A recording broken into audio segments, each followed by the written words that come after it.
Hello, everyone, and welcome to What's Wrong with the Podcast. Today, we have the pleasure of speaking with Mark Nieuwenhuijsen. Mark is a research professor and the director of the Urban Planning, Environment and Health Initiative and the Air Pollution and Urban Environment Research Program at ISGlobal Barcelona, Spain. He is a world-leading expert in environmental exposure assessment, epidemiology, and health impact assessment with a strong focus and interest in healthy urban living. He has edited 3 books on exposure assessment and on environmental epidemiology, 3 books around urban and transport planning and health, and 1 on traffic-related air pollution, co-authored 35 book chapters, and has co-authored more than 450 papers published in peer-reviewed journals. In 2018, he was awarded the ISEE John Goldsmith Award for outstanding contributions to environmental epidemiology. In 2018, 2019, and 2020, he was among the 1% most cited scientists in the world.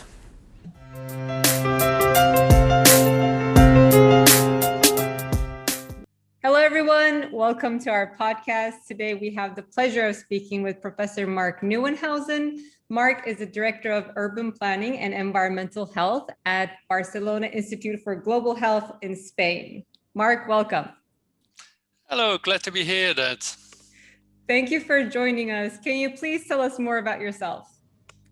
So I'm a professor that's doing quite a bit of research in Barcelona. I'm based at the ISGlobal, the Barcelona Institute for Global Health. My particular interest is the relationship between urban and transport planning and health through pathways, through environmental and lifestyle pathways. So I'm particularly interested to see, how urban planning, how transport planning generates air pollution, noise, heat island effects, and how it reduces space for green space and for physical activity, and how that then affects health in terms of morbidity and mortality. Although I'm based in Barcelona, I do quite a lot of local work. I also work in other parts of Europe. We're working at the moment with around 1,000 cities where we're collecting quite a data, but also outside Europe, we're active, parts in Africa with some colleagues in the US. And we use a number of different techniques. What we do is we do so-called exposure assessment, where we try to see what people are exposed to in terms of, say, air pollution, how you measure that, sensors. We do epidemiological research, where we do new work, where we follow up people and then see what they're exposed to in terms of, say, what kind of transport mode they're using, what kind of exposures they may experience, like air pollution, noise, etc., or green space, and how that affects health. And we do so-called health impact assessment studies, where we look at future scenarios for urban and transport planning and see how this may affect health. We're looking in particular to see if we can look at healthier urban and transport planning scenarios, moving people into a certain direction and helping policymakers providing evidence. So in general, what I try to do is provide scientific evidence for the relationship between urban and transport planning and health. But besides that, I'm also working on knowledge translation. So try to package this kind of information for particular stakeholders like urban planners, like transport planners, like the education sector, architects, because often they want to have fairly simple information. They don't want to have the very complex information. They want to have simple information. What is good, what is bad for health? How can they incorporate it into their practices? So this is kind of in short to give you an idea what I'm working on. Of course, I've got a team. I've got about 20 people working with me directly and a larger team around me. Amazing. Thank you for sharing that. And thanks for all the work that you do. And this is one of the reasons why you're here today. And the multidisciplinarity of what you're doing, I think, is really, really interesting. So you already touched upon some of the urban challenges we're facing in today's world, right? I want to go a little bit deeper into that. What are we seeing today in the cities that are I guess, detrimental to human health and I guess public well-being, as well as what type of risks do they entail for the future? And, the world has been living a pandemic. I guess it still is living a pandemic, and that has also surfaced or pointed out some of the challenges we've been seeing a little bit more even. So would you like to talk a bit more too? Yeah, I think what we see in many of our cities nowadays, that they are more cities for cars rather than cities for people, what brings challenges with them. The way cities are designed, traditionally, like the old cities, the old European cities that were designed for walking and horses and carriages. So you got very dense cities where it's easy to walk, but now when they're further expanding, that there's more sprawling going around. But particularly in other places like the US, Australia, many low and middle income countries, there is not so much planning going on as such, or there is planning going on for the car, what results in very sprawled cities. Think about Atlanta, what is a typical example, a similar number of people like Barcelona, but probably the surface area is 10, 20 times larger. So there's a lot of sprawling where people rely on the car. When you have a lot of cars around, what it generates is a lot of air pollution. It generates also noise. So what we try to get in these places when you have the cars is hotspots. We see that cities are hotspots of air pollution and noise. At the same time, in particular for more in the south, the cities where it's hotter, we see heat island effects that lead to increased mobility and mortality.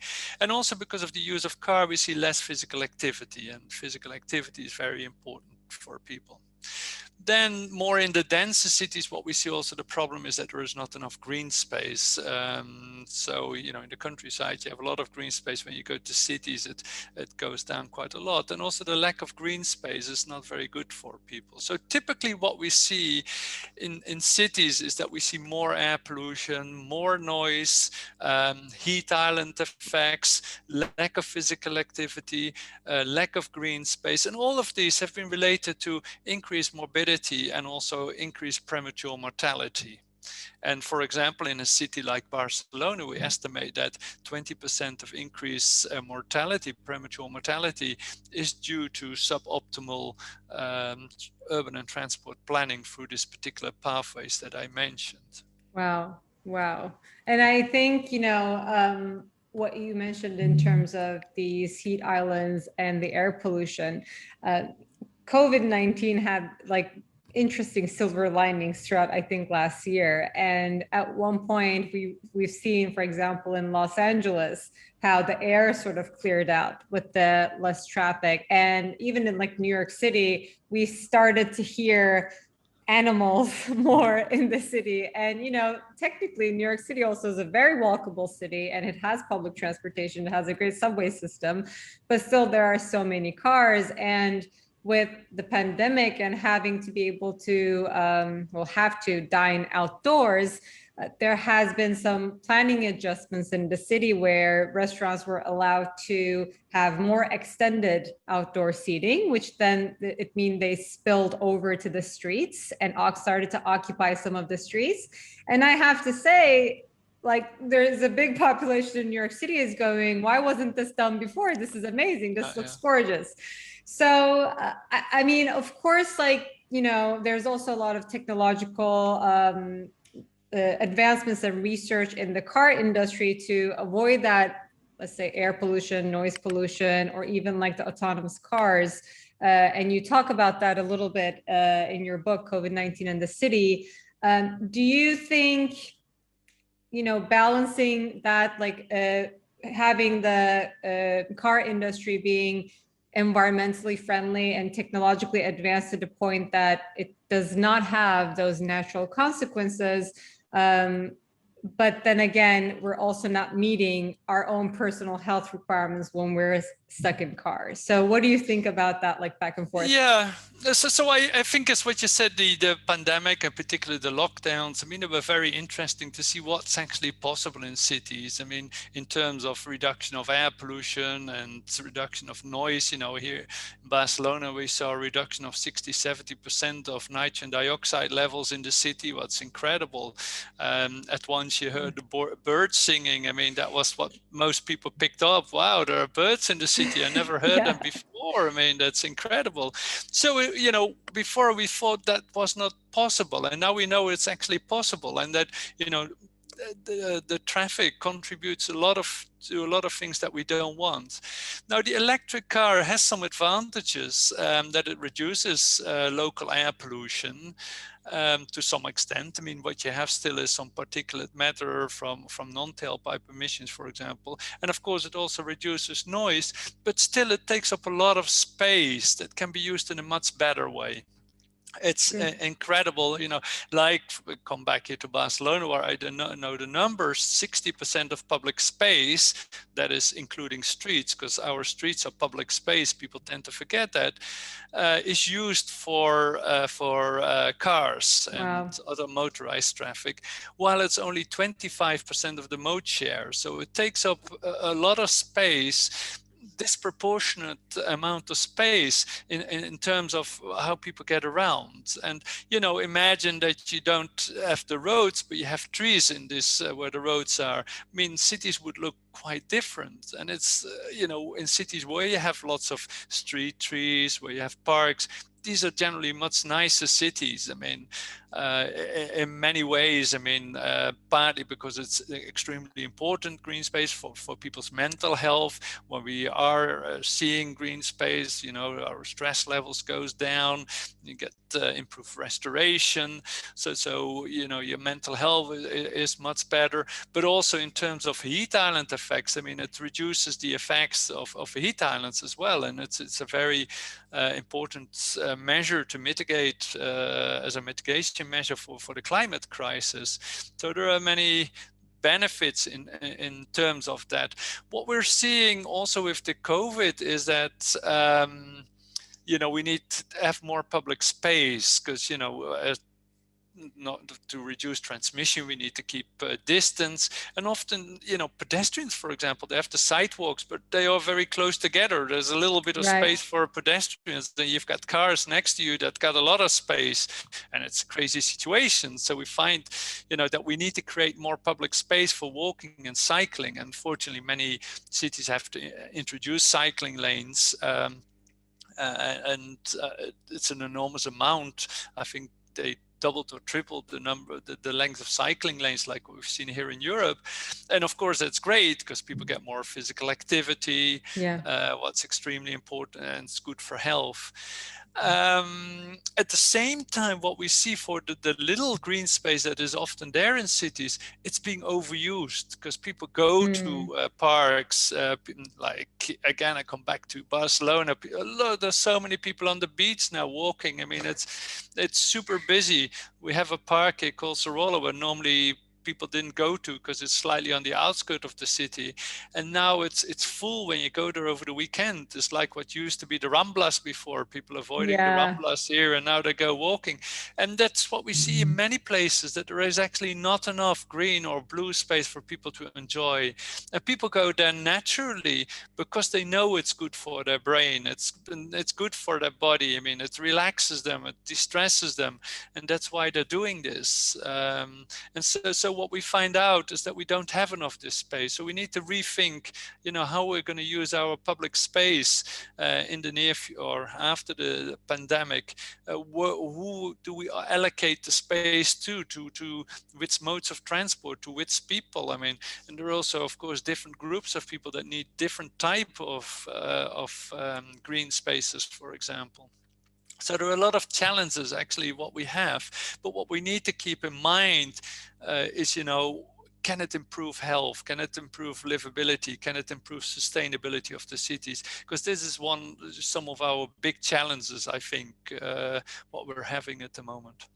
Yeah, it's very sophisticated that everything sort of goes hand in hand. And, when we're pushing for one agenda, we're also like straying away from another. So it's very interconnected, and hence, the multidisciplinarity we talk about often, right? And you actually talk about, public spaces in your book also in the context of resilience, especially in a situation of a public health crisis like this.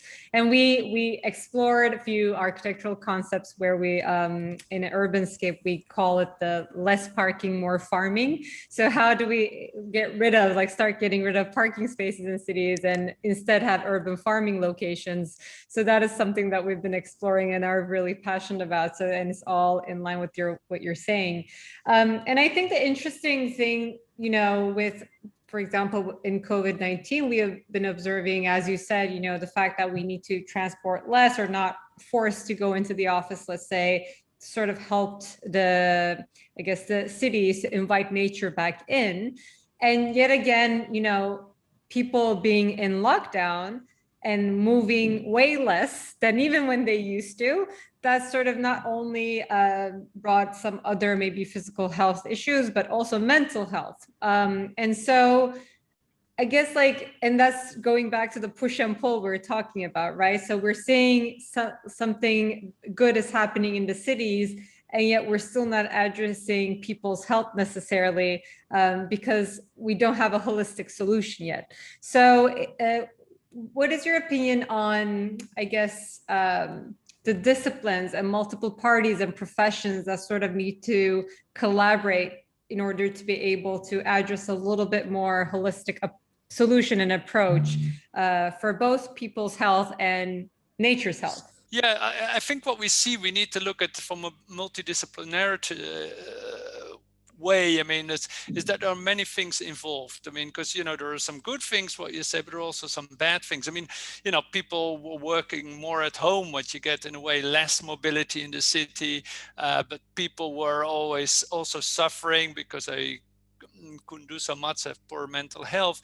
But also what we see is, for example, that people were ordering much more online, what increased actually also the number of cars or delivery vans on the street. I mean, so at an opposite effect in that way, we see and saw that the local high streets, I mean, dying in a way because all the shops were being closed, and we don't know if they're going to reopen.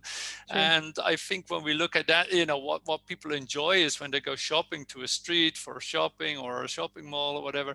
What you have is also seeing other people and being together with others, having this kind of social contact, and that stopped as well. So in that way, it's also quite important. That we bring all these different aspects together and try to address them one way or the other, with many people involved in the particular aspects what they're trying to address.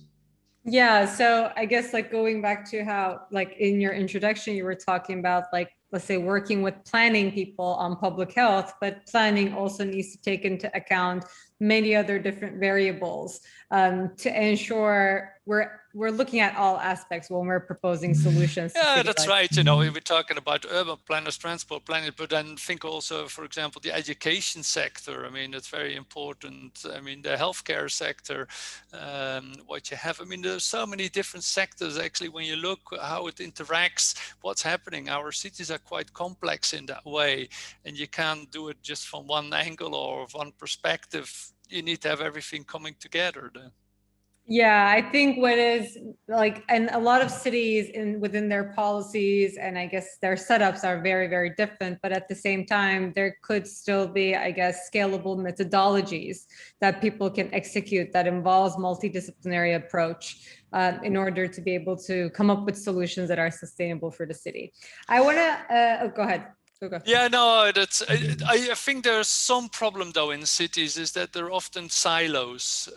You've got the urban planners, you have the transport planners, you have the environment, you have the health, you have the education, you have the 2030 goals, the SDG department, and they're not talking to each other, climate department as well, and they don't talk to each other enough, and that's one of the big problems what we're having.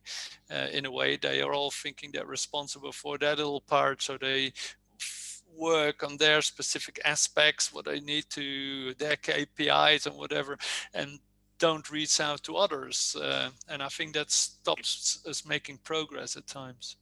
Yeah, we would think we would know better and that we need to collaborate together to come up with good solutions. But I'm hoping, the pandemic has been a little bit of an eye-opener for everyone to collaborate with each other more. So I have a question, maybe a little bit more specific, but we talked about the liveliness of, I guess, city blocks, right? And this comes a lot with the retail that brings foot traffic, and then we're social beings in the end. We like the people energy and interaction. And so with the pandemic, we have seen a lot of shops closing, especially local shops, which also created much quieter streets. And we often talk about not only for like the social experience side of it, but for a security point of view as well, having lively streetscape is better, right? And that reminds me always of like how we also in sort of like a smart cities context talk about like the incorporation of sensors, and you talk a little bit about this in your book too, which could help in, from waste collection to security to many aspects. It is desirable. At the same time, what, in your opinion, could be some of the risks, or I guess things we need to be cautious about with sort of the smart city movement? Yeah, I think for the smart city, it could be very good, but I think that my main concern is with privacy, because so much data is being collected, and of course, if it's in a good way, used in a good way, it's good and can be beneficial, but it can be also abused, and I think there are some really issues that you have to address before you can implement it and make everything super efficient, because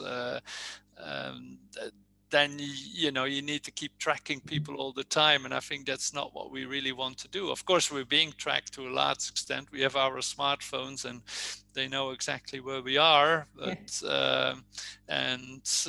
we get all the ads when we get closer to shops or closer to the certain places, or when we're looking for something. But we have to still be a bit careful with this to don't go over the top, I think, in particular in public spaces. Okay, thank you for that. And I do agree with you. And I have another quick question. So you also talk a little bit about, I guess, inequality and inequity, right? And we have seen in history many, many times as cities develop, they're not necessarily inclusive of all or considering everyone's well-being. So how do you think we can reach more equitable cities? Yeah, I think also, again, the COVID-19 pandemic brought out that we have a lot of inequalities within our cities. The people that are hardest hit are often the poorest. Their risk of getting COVID was 4 or 5 times higher. We see ethnic minorities being hit specifically. Partly is where they live, how they live, also their need of having to travel. It's often the poorer that have manual jobs, need to go travel around the city, have more contact with others.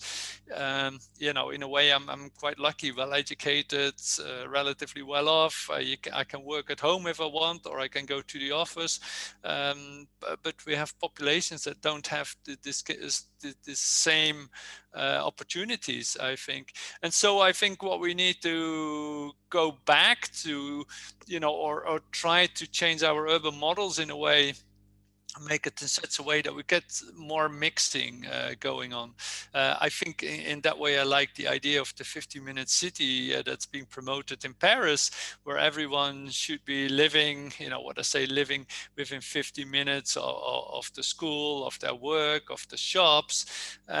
But of course, the implication is that also this is not only for rich people, but also the poor people. So you need to move in cleaners to the areas where rich people are living to make that possible.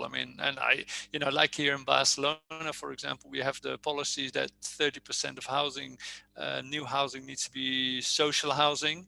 What I think is good, what gives opportunity to people that are not so well off also to move into areas that are quite desirable as well. So I think, this kind of mixing, I think it's extremely important, because, what we often see in cities nowadays is economic zoning, where the poor live in certain areas, with higher air pollution, with more noise, for example, less green space, and the richer live in other areas. And I think we create, or we have parallel worlds where people are not living together, while we need people to meet and find solutions together. Right. And a lot of what you're saying is sort of tying into public-private partnerships, right? It seems like, so a lot of it ties into policy and what that's enabling or not enabling developers or planners to do. And there's also, I guess, like all the developers and planners and business responsibilities where, let's say, if you are putting up a building, are you using healthy materials, right? So, and not everything is enforced by the government, but and some of the reason why we have part of our research process public, we do believe if the end user is educated and aware, then we can only come up with solutions for problems that we're facing. Like if there's more demand on, let's say, a buyer side on having healthy houses, then developers would actually need to create the supply, right? So, but we don't necessarily know. We're so disconnected in what we're buying or renting, and that's like a big conflict in development. What would you like to add in terms of like what needs to be seen in public-private partnerships for this to collectively work? Yeah, I think one of the things is it differs a lot by country, of course. I mean, like in the US, the situation is quite different than, say, here in Europe, and then the situation in Spain is quite different to, say, in Holland, where I originally come from. So, I mean, it differs. So you can't give one generic answer, I think, in that way, because the processes are so different. What is the legislation and this kind of things? So I wouldn't be able to give you the answer. I mean, I think it's good to combine private and public, but also have enough legislation or guidelines for what is happening. I mean, I'm kind of in favor also for that, if you have a new development, that at least 30% should be for kind of social housing, what we call. But of course, I mean, if you do that, you shouldn't also have a door for the poor on one side and for the rich on the other side of the building. I mean, thinking for this kind of thing, what sometimes happens, I mean, what you hear. Oh my God. And so, there's so many of these things that I'm not into the building world, but that you need to take care of. That what I think for developments, what I'm a bit worried about is gentrification, in a way, what often comes together with new development. I mean, that where we have old traditional neighborhoods, they're putting in new buildings, beautiful buildings, put some green space around it, and it becomes actually too expensive for the local population there to live. I mean, and so you have new people moving in. Now, some gentrification may not be bad, but if you get a lot, I mean, it is in a way. And what I see happening is at times is that, city councils putting resources or developers putting resources into a particular area without putting it through the rest of the city. And that often leads to gentrification, where you see lots of improvements in one part of the city, but the other parts are neglected. So I think it's probably better to put smaller investment throughout the city, all around the city, than big investment in just in one part.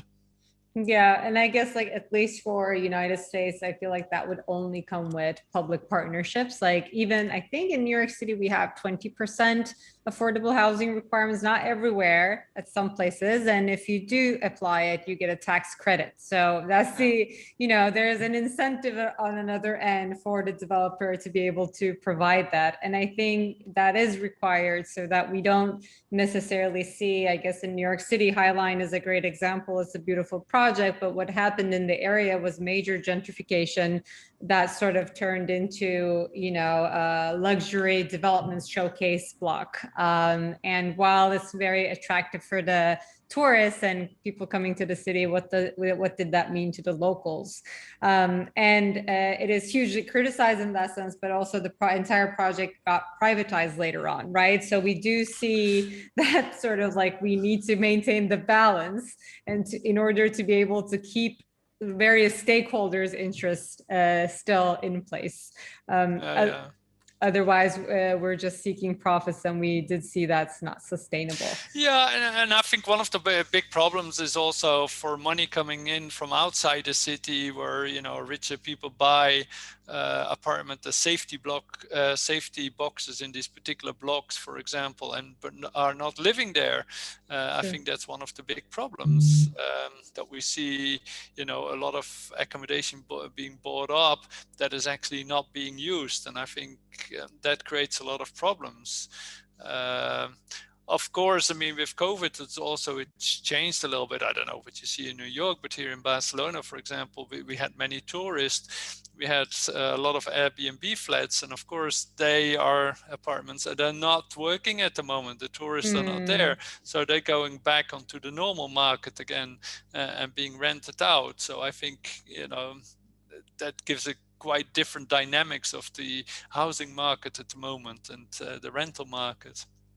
Probably beneficial. You see rent prices going down, and it becomes more affordable for people to live in certain areas. Yeah, and it sort of goes back to what you were talking in terms of like not focusing in like certain areas, but spreading everything out. So we don't have those, like in New York, we have those, assets bought by foreign investors, which we also call like the ghost towers, because there are no lights on at night because no one lives there.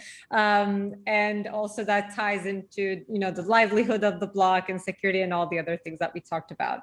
Any other, I guess, urban trends that you would want to mention that we see now, or you see that is required in order to achieve more, I guess, sustainable cities for people and nature?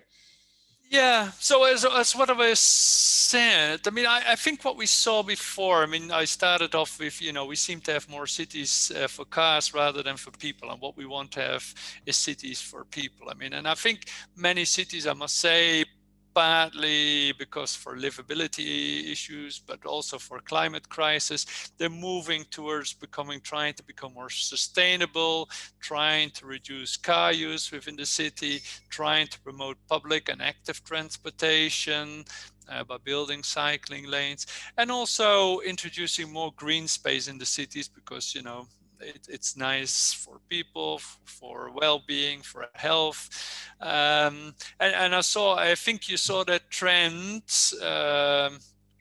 and kind of the COVID pandemic has accelerated this a little bit. But I think we need to still go further and stronger. I mean, I think one of the big drivers, what I believe is the Paris Agreement, because it's around carbon neutral cities, and when you start thinking about what does that mean, carbon neutral cities, that means that we need to make quite substantial changes in our urban planning, in our transport planning, in terms of trying to make cities more compact, densify, also replace the motorized traffic with private motorized traffic, with public transportation and active transportation, and also have smaller distances between the destinations, and at the same time also planting more green for carbon sequestration.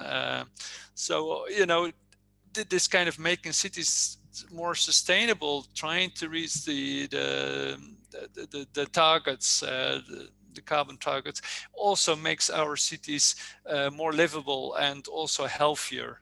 And that's what I believe, because trying to get the fossil fuels out of our energy circle, that means also that we reduce air pollution levels, and that's an important environmental burden. Yeah, and also for personal health too. Yeah. Well, I guess my one final question. So we have many urban challenges that we need to address today start addressing today for a sustainably better future for everyone. What would be your advice to anyone that is going into such profession that would tackle such issues? Well, my advice would be to have patience. Working with people. Working with people, looking at these challenges, it's not going to change overnight, and it can be a bit frustrating. But keep in mind, you know, that there are a lot of improvements can be made. I think we've come a long way in many cities. You know, in the past, people didn't want to live in cities that were crime ridden. It was not a place you want to live. And now people want to live there, but they also want to improve them. And I think we're going on to this road that we're seeing more improvements in the future, that, you know, you can walk around more, cycle around more, you have less noise, there's not so many cars around, we have more green space. And so it's going this direction, but you need a lot of enthusiasm. You need to believe in it. You need to keep seeing where we're going. I mean, I think, you know, it's going to take 10, 20 years. I mean, for young people, it's good. You can think about, you know, until your retirement, you can work on this in a way. You don't run out of work, because we always need to be looking for improvements. And I think keep in mind the bigger picture, like the climate crisis, the Paris Agreement, what is all connected with how we can improve, and also, you know, talk to others. I mean, I think many people want to improve cities. Many people see how we could improve, have the ideas, and there's the lively community out there of like-minded people. I mean, and it's a great community to be part of. Of course, there's always some frustration. I mean, you will find there's a lot of invested interest that are trying to go against this because there's more money to be made with other things. But you know, I would say take your bike, cycle through the city and see how it keeps improving. I mean, find some nice cycling lanes, and if you cycle around the city rather than sitting in a car or whatever, I mean, it's you experience a city in a much nicer way, and you appreciate what it's around there and what it's a wonderful place to live in. 100%. And this coming from someone from Netherlands, I think makes your point very, well, I think justifiable too, because I've seen nothing like it. Like, I'm fascinated every time. I mean, New York is a very bikeable city, but what you see in Netherlands does not exist here yet. And this is partially, I guess, the fact that there are such great lanes that throughout, I guess, let's say in Amsterdam, but also like how the culture grows up on bicycles. It's just fascinating. So the stamina, the will, the energy, the physical condition is there in order to be able to bike. And I think we need to learn really from that culture and sort of. Yeah, but you have to realize also, it's like in the Netherlands, it took a long time to establish this. I mean, it didn't come on for one night. It was not that we've in the Netherlands always been cycling since whatever. No, guys, if you look in the 70s, I mean, there were also quite a lot of cars around. I mean, very few people cycled. And then with the oil crisis, with some accidents with children, there was this realization we can't just rely on the car. I mean, we need to get some other way around. And, you know, then the Dutch also, they don't like to spend too much money. They like to do some exercise. So they thought the bike was a good way. And then if you want to cycle, you need to have good cycling lanes. So you need to put in the infrastructure, but that doesn't happen overnight. I mean, True. You know, this has been a process of now 50 years getting here, I think. So hopefully in other places it goes faster, because now you can see if you go to Dutch cities, Utrecht, Amsterdam, you know, many others, how nice it's actually to walk around, to cycle around, and not having to rely on the car. Hopefully that stimulates people to go that way and not rely on cities where you only can go around by car. So 100%. And I do, like, on this and your advice too, what you mentioned, I have hope on the next generation, as they are the climate strikers who witnessed the pandemic. So I think that learning curve and, already existing culture will take us far in the future. And I do look forward to seeing the cities sort of being pushed by people with this collective mindset. Well, thank you so much, Mark. I feel like this is a subject we can speak about for like hours and hours. I can talk for days. I can just keep going on. I mean, we just scratched the surface. I mean, I can just keep going and going, no problem. I know, but thank you for the synopsis. We do encourage people to also read your book, COVID-19 and the City, as it's very eye-opening, and also follow your work and research, as it's very important and relevant to urban context. So thank you, Mark. Thank you so much, Pinar. All the best. Pleasure having you. Bye-bye. And that is this week's episode of What's Wrong with the Podcast. To make sure you never miss an episode, subscribe to our show on Apple Podcasts, Spotify, or any other podcasting platform. You can also subscribe to our YouTube channel. Links can be found in the episode description, and you can also find them on our website, podcast.what'swrongwith.xyz. If you found value in the show, we would appreciate if you could rate us and leave a review, or you can simply tell your friends about us. For more details on our guests, follow us on Instagram and Twitter. Don't forget to join us next week. Thank you for listening.